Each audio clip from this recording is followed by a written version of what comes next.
مطعم زوبة اتفتح في عز الثورة وكان تحدي كبير بالنسبة للشركاء. غير ان هم فتحوا مشروع في وقت البلد ما كانتش عارفة راسها من رجليها، فكرة المطعم نفسها كانت قايمة على سؤال مرعب: ازاي هنقدر نقنع الناس تسيب سندوتش الفول بنص جنيه وتيجي تشتريه ب20 جنيه؟ الحكاية بتبدأ عند مصطفى الرفاعي، الشيف التنفيذي وواحد من الشركاء في مطعم زوبة. مصطفى من صغره كان عنده هواية كده إن هو بيحب يتذوق طعم الأكل.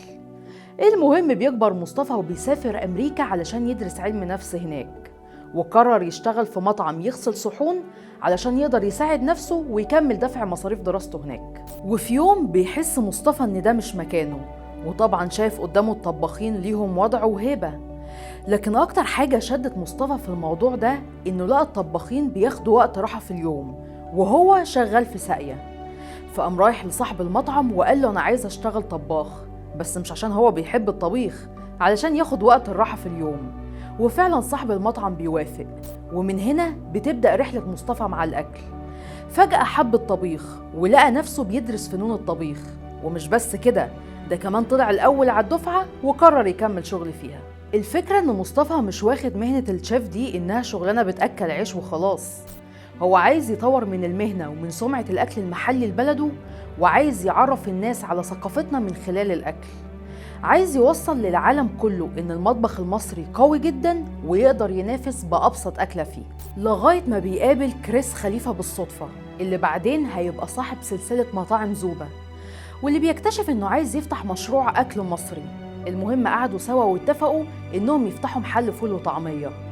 طبعا أهل مصطفى ومراته عرفوا الموضوع ده من هنا وقلبوا الدنيا من هنا. أي عقل ده اللي يقول إنك بعد ما كنت بتدرس في جامعة في أمريكا عايز تشتغل على عربية فول؟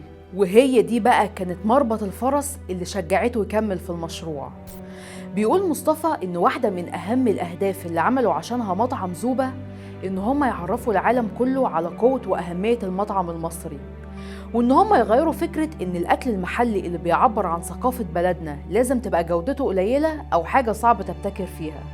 الأكل المصري ليه مكانة كبيرة ولازم الناس كلها تعرف ده. وفعلا فتحوا أول فرع المطعم زوبة في الزمالك.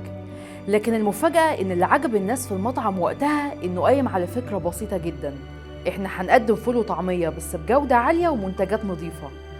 ومع إن الفكرة تبان بسيطة جدا، لكن فكرة إن محدش فكر في الموضوع ده قبل كده حولها لفكرة جديدة ومبتكرة.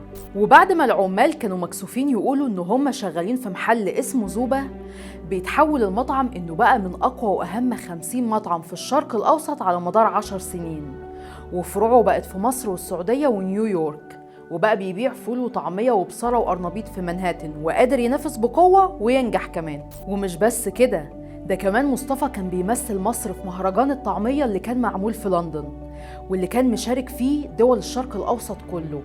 المسابقة دي كانت معمولة علشان يشوفوا مين أحسن بلد بتعمل فلافل، وطبعا مصطفى بيكسب المركز الأول ورجع مصر بكاس مهرجان الطعمية. لكن بالرغم من إن دي حاجة هتفرق جدا في اقتصاد البلد وتنشيط السياحة، لكن برضه ما خلصش من فضل الناس اللي مش لاقية حاجة تعملها ومقضيها نقد على الأخضر واليابس. فطبعا كانوا شايفين إن دي حاجة ملهاش لازمة، والأحسن إننا نشوف حاجة مفيدة ننافس فيها. فكرة زوبة ما كانتش عبارة عن يلا نفتح محل نبيع فيه فول وطعمية وخلاص. فكرته إننا نعتز بأكلنا البسيط المحلي اللي بيعكس ثقافتنا زي باقي البلاد ما بتعمل. مش معنى إنه أكل بيتعمل في الشارع يبقى ما نعملوش صح. وفعلا قدرت زوبة بجودة أكلها العالي إنها تبقى أغلى حد في مصر بيبيع أكل الغلابة وتحقق نجاح ما حصلش.